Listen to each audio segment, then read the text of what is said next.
Hi, good morning guys. It's a weekend again, kaya mag-ride ulit tayo. I-prepare lang muna natin tong scooter natin.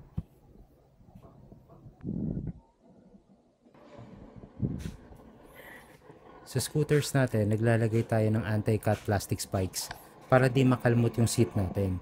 And meron din akong nilalagay ng mga plastic bottles with blue liquid sa paligid to repel stray cats. Ito naman nakita ko sa social media and I find it very effective.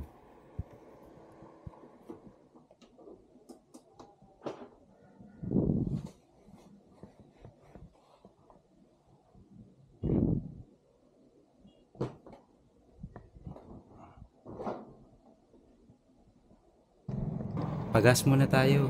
Alam nyo naman pag bumababa na sa 50% yung fuel gauge, napapraning na ako. Wala lang, nakasanayan lang.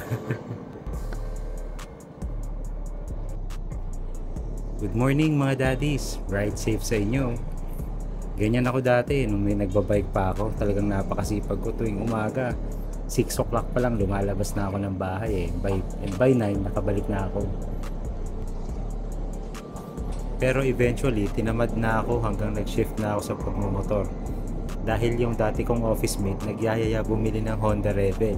Eventually, nakabili ako ng Honda Rebel. Then siya naman, nag-change of plan, hindi bumili. Naiwan tuloy ako.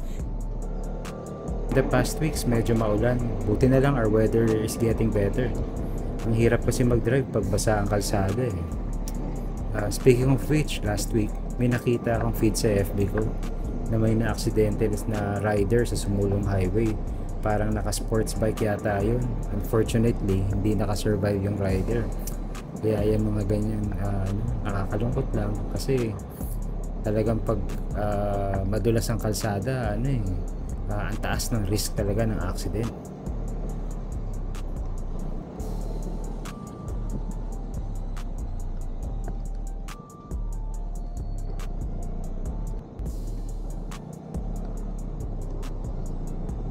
By the way, na-release na pala yung ORCR ng Vespa natin.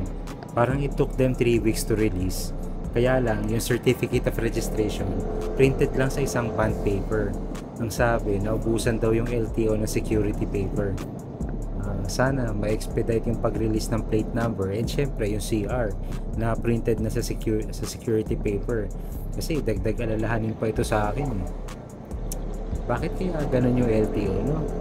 Laging naubusan ng plate number, plastic cards sa driver's license. Ngayon, security paper naman para sa certificate of registration. Ay, nako. Only in the Philippines.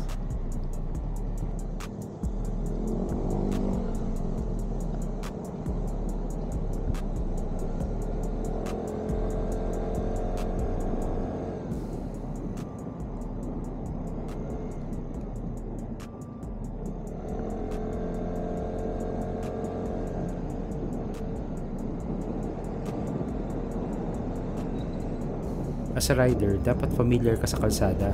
Alam mo kung saan nakaposisyon yung mga lubak na malalim. Gaya niyan, yung mga ganyang klaseng lubak kaya makabasag ng mags niyan. Pag hindi mo na iwasan, abala, dagdag gastos. Yun. Malapit na pala mag 1 month sa atin itong Vespa, pero below 300 pa lang yung tinatakbo. Kaya lagi kong ginagamit para at least maging sulit naman yung first PMS ko dito.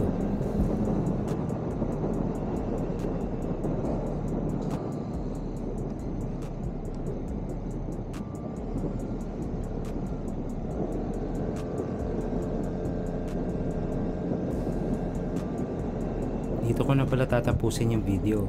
Maraming salamat sa mga nanood ng videos natin and sa mga bago nating subscriber. This is Motomimon. Peace out.